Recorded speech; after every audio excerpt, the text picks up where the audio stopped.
Hello everyone, मैं राज भंडारी आप सबको स्वागत करता हूं अपने चैनल इलेक्ट्रिकल अड्डा में।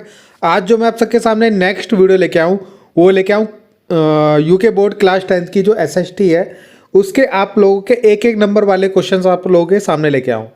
इससे पहले मैंने आप सब लोगों के सामने एमसीक्यू आप लोगों को करवाए हैं, ठीक है। इस वीडियो में हम देखेंगे एक एक नंबर वाले क्वेश्चन जो भी इंपॉर्टेंट क्वेश्चंस हैं आप लोगों के, जो एग्जाम में आप लोगों के आने ही आने हैं, ठीक है। तो यहाँ पे हम एक एक नंबर वाले क्वेश्चन जितने भी होंगे वो सारे करेंगे। तो देखते हैं, स्टार्ट करते हैं इसको। तो सबसे पहला क्वेश्चन जो है, यंग इटली की स्थापना कब और किसने की थी, ठीक है। यंग इटली की स्थापना कब और किसने की थी, तो इसका आंसर देखते हैं।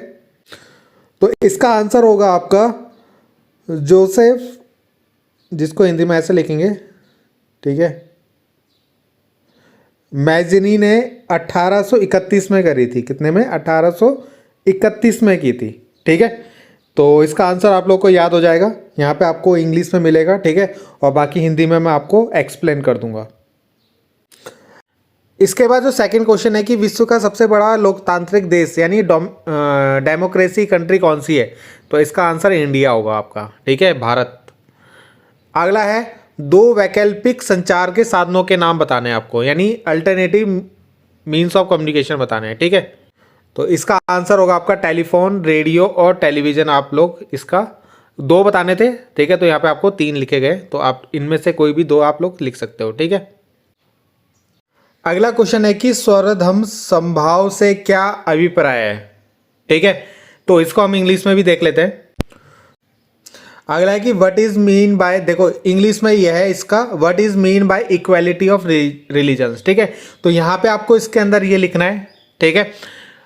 यहाँ पे आप लोग हिंदी में भी ये लिख सकते हो कि इसका मतलब है इक्वालिटी ऑफ रिलीजन्स का मतलब कि सारे धर्म जो हैं, जितने भी धर्म है आप लोगों के, है ना, हिंदू मुस्लिम सिख ईसाई, ये जो जितने भी धर्म है आपके, सब इक्वल हैं, ठीक है। सबकी वैल्यू आपकी इक्वल है और सब अपने में क्या है, सुपीरियर है, क्या है, सुपीरियर है, ठीक है।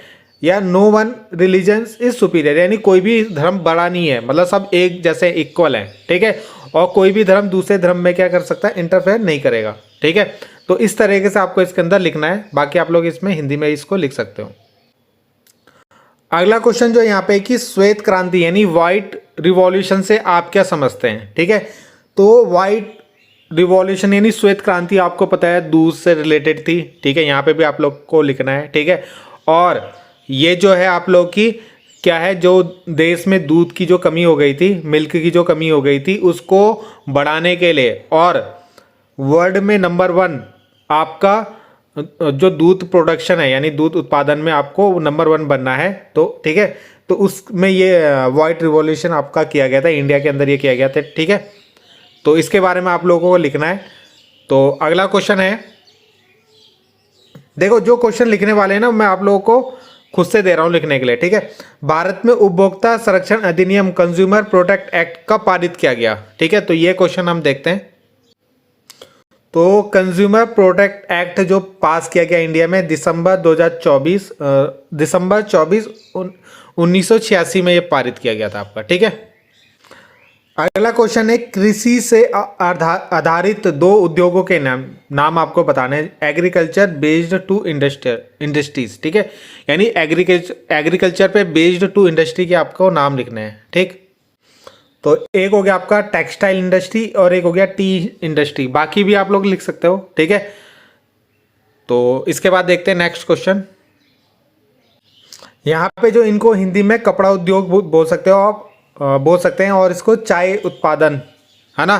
तो ये सब किसमें, एग्रीकल्चर यानी आपका खेती से संबंधित जो है उद्योग है आपके, ठीक है।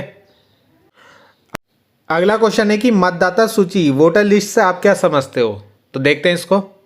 तो यहाँ पे what do you understand by voter list, तो वोटर लिस्ट आप लोगों ने देखा होगा, जैसे जो 18 आप लोगों के जो वोटर लिस्ट में आप लोगों के नाम होते हैं, तो उसका मतलब क्या है, ठीक है। तो उसका मतलब ये होता है कि people who have the right, आप लोगों को राइट मिल जाता है टू दी वोट करने का, एंड पार्टिसिपेट इन इलेक्शन, और इलेक्शन में पार्टिसिपेट करने का यानी भाग लेने का, ठीक है। Of representatives are known as voters, ठीक है। और आपकी इसके अंदर जो वोटर लिस्ट होती है ना, उसके अंदर आपकी डिटेल रिकॉर्ड होती है, क्या होती है, रिकॉर्ड के तौर पे इसको यूज़ किया जाता है, ठीक है। वोटर लिस्ट के अंदर आपका सब रिकॉर्ड होता है, जैसे आपका जो वोटर आईडी होगी उसके अंदर आपका रिकॉर्ड होगा, ठीक है। आपके पेरेंट्स का नाम होगा, आपका नाम होगा, है ना, एड्रेस होगा, तो वो सब रिकॉर्ड इसके अंदर होता है आप लोगों का, ठीक है। तो जिसका वोटर लिस्ट पे नाम होता है तो वो क्या कर सकता है, वोट कर सकता है, पार्टिसिपेट कर सकता है इलेक्शन में, ठीक है।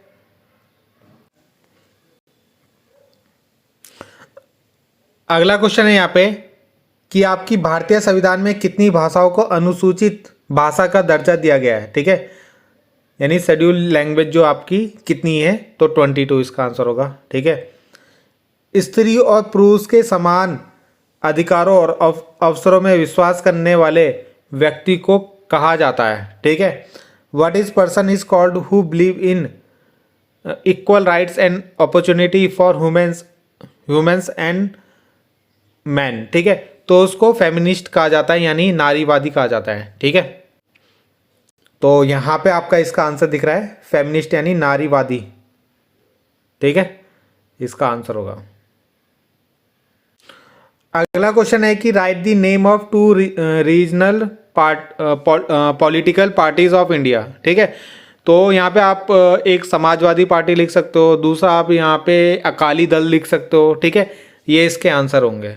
अगला क्वेश्चन है who publish the human development report, यानी कौन ह्यूमन डेवलपमेंट रिपोर्ट यानी मानव विकास रिपोर्ट को प्रकाशित करता है। तो यहाँ पे इसका जो आंसर होगा UNDP, ठीक है, यूनाइटेड नेशंस डेवलपमेंट प्रोग्राम, ठीक है। ये कभी कभी इसकी फुल फॉर्म भी पूछ लेता है, तो ये भी आप लोगों को याद होनी चाहिए। अगला क्वेश्चन है कि information act right to information act कब हुआ था, ठीक है। तो ये आपका 2005 में हुआ था, ठीक। अगला क्वेश्चन है which is the nodal minister for nuclear disaster management at the national level, ठीक है। तो इसका आंसर देखते हैं। तो यहाँ पे जो इसका आंसर है मिनिस्ट्री ऑफ होम अफेयर्स, ठीक है, गृह मंत्रालय जिसको बोलते हैं हिंदी में, ठीक है, वो इसके अंदर आएगा आपका। अगला है कि NSS की फुल फॉर्म आपको लिखनी है, ठीक है।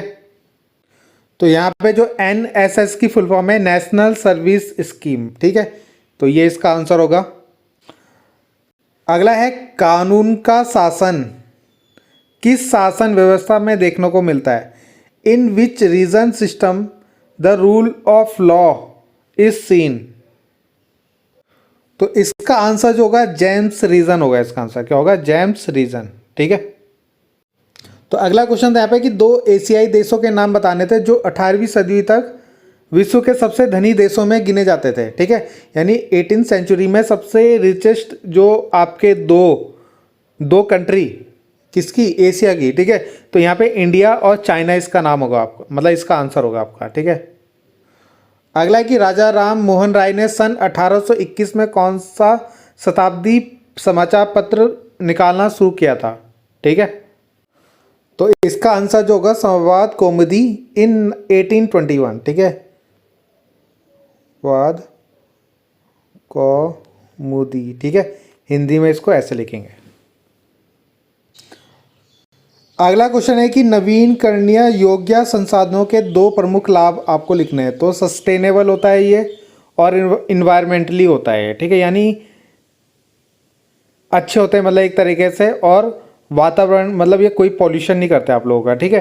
तो आप लोग इसका आंसर लिख लेना। अगला है भारत में सबसे अधिक चीनी मिलें किस राज्य में स्थित है। तो ये आपको पता ही है, उत्तर प्रदेश में, ठीक है, और एक बिहार को होगा इसका आंसर, ठीक है। अगला क्वेश्चन है कि भारतीय राष्ट्रीय कांग्रेस की स्थापना कब हुई थी। तो 28 दिसंबर 1885 में, ठीक है। तो भारतीय राष्ट्रीय कांग्रेस यानी जो कांग्रेस जो है उसका स्थापना मतलब इस्टेब्लिश कब हुई थी वो, ठीक है। तो इसका आंसर होगा 28 दिसंबर 1885 को, ठीक है। अगला किस उद्योग में बॉक्साइट के कच्चे माल के रूप में प्रयोग किया जाता है। तो ये मैंने आपको ऑब्जेक्टिव क्वेश्चन के अंदर भी करवाया था। तो इसका आंसर होगा एल्यूमिनियम इंडस्ट्री के अंदर, ठीक है, किसके अंदर, एल्यूमिनियम इंडस्ट्री, ठीक है। अगला क्वेश्चन देखो यहाँ पे फिर से, किसी इलेक्ट्रिक हीटर यानी कोई इलेक्ट्रिक हीटर है आपका, उसकी गुणवत्ता को आपको चेक करना है, तो उसके लिए आपको कौन सा साइज देखना पड़ेगा, ISI, ये अभी ऊपर हमने एमसीक्यू जो हमारा एमसीक्यू था ना उसके अंदर भी देखा था, ठीक है। उत्तराखंड राज्य को भूकंप के किस जोन में रखा गया है, ठीक। तो इसका आंसर होगा seismic zone 4th and 5th के अंदर इसको रखा गया है, ठीक है। अगला यहाँ पे ये क्वेश्चन आप लोग लिख लेना, what is mean by urbanisation, यानी शहरीकरण से आप क्या अभिप्राय है, ठीक है। अगला यहाँ पे state the name of one major petroleum production area in India, ठीक है। मेजर जहाँ पे पेट्रोलियम प्रोडक्शन एरिया मतलब प्रोडक्शन होता है इंडिया के अंदर, ठीक। तो इसका आंसर जो होगा मुंबई हाई, ठीक। अगला क्वेश्चन है कि what is mean bye per capita income, प्रति व्यक्ति आय से क्या किसे कहते हैं, ठीक है।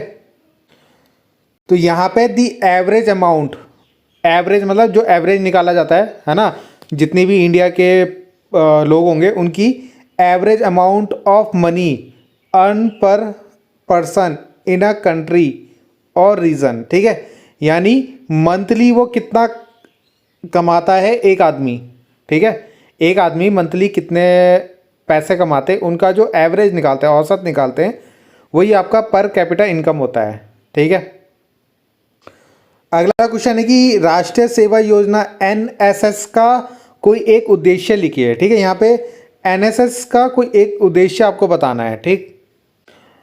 तो यहाँ पे जो NSS की जो ऑब्जेक्टिव है, NSS का जो ऑब्जेक्टिव है वो क्या है कि डेवलप अमॉन्ग देमसेल्फ, यानी उनको इस तरीके से डेवलप करना है ना कि सेंस ऑफ सोशल यानी सामाजिक एंड सिविक रिस्पॉन्सिबिलिटी, सामाजिक और नागरिक जो भी आपका रिस्पॉन्सिबिलिटी होती है, ठीक है, वो उनके अंदर उत्पन्न करना, यानी सामाजिक और नागरिक मतलब उनके अंदर व्यवहार उत्पन्न करना एक तरीके से, ठीक है।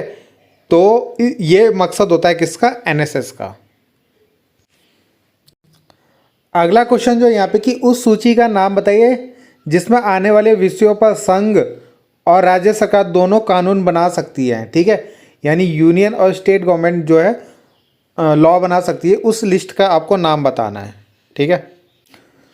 तो इसका आंसर जो होगा दी कॉन्करेंट लिस्ट, समवर्ती सूची जिसको हम बोलते हैं, समवर्ती सूची, ठीक है, इसका आंसर होगा। अगला क्वेश्चन है व्यक्तियों के बीच धार्मिक आस्था के आधार पर भेदभाव न करने वाले व्यक्ति को क्या कहा जाता है, ठीक है। What a person is called who does not discriminate other on the basis of religious beliefs, ठीक है। तो इसके आपको उस व्यक्ति को क्या कहा जाता है वो बताना है आप लोगों को, ठीक है। तो इसका आंसर होगा सेक्युलरिस्ट जिसको बोलते हैं हम, यानी धर्मनिरपेक्ष, ठीक है, धर्मनिरपेक्ष, ठीक है। अगला क्वेश्चन है कि लोकतांत्रिक व्यवस्था राजनीतिक समानता पर आधारित होती है, ये सत्य है या असत्य कथन है, ठीक है। तो ये ट्रूफ आपका क्या होगा, स्टेटमेंट होगा। अगला है कि भूमिगत जल और कच्चे तेल में से कौन एक नवीकरणीय संसाधन का उदाहरण है, ठीक है। In ground water and crude oil which one is an example of renewable source. तो ये क्रूड जो ग्राउंड वाटर होगा वही आपका रिन्यूएबल सोर्स का एग्जाम्पल होगा इसके अंदर, ठीक है। अगला क्वेश्चन है कि when the national consumer day is celebrate in India, राष्ट्रीय उपभोक्ता दिवस कब बनाया जाता है, और NIC की फुल फॉर्म, ये दोनों क्वेश्चन एक साथ देख लेते हैं। तो यहाँ पे when the national consumer day कब बनाया जाता है, 24 दिसंबर को बनाया जाता है, ठीक है।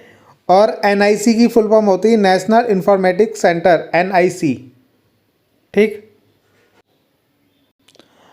अगला क्वेश्चन है कि what is the motto of national service scheme, यानी NSS का, ठीक है। तो इसका मोटो क्या है, ठीक है, आदर्श वाक्य क्या है इसका। तो NSS का जो मोटो है वो है नॉट मी बट यू, ठीक। तो ये आपको याद रखना है। अगला क्वेश्चन कि सार्वभौमिक वयस्क मताधिकार से क्या तात्पर्य, यानी यूनिवर्सल एडल्ट फ्रेंचाइज का मीन क्या है। तो यानी 18+ जो भी हैं वो सब क्या कर सकते हैं, वोट कर सकते हैं, ठीक है, ये इसका मतलब है। अगला है HDI की फुल फॉर्म आप लोग के पास आई है, ठीक। तो इसका आंसर होगा ह्यूमन डेवलपमेंट इंडेक्स, ठीक है, HDI की फुल फॉर्म, ठीक। अगला क्वेश्चन है यहाँ पे कि राष्ट्रीय स्तर पर नाभिकीय आपदा प्रबंधन के लिए कौन सा मंत्रालय उत्तरदायी होता है, ठीक है। तो ये होम मिनिस्ट्री होगा, इसका गृह मंत्रालय, ठीक है। ये अभी हमने देखा भी था पर, ठीक।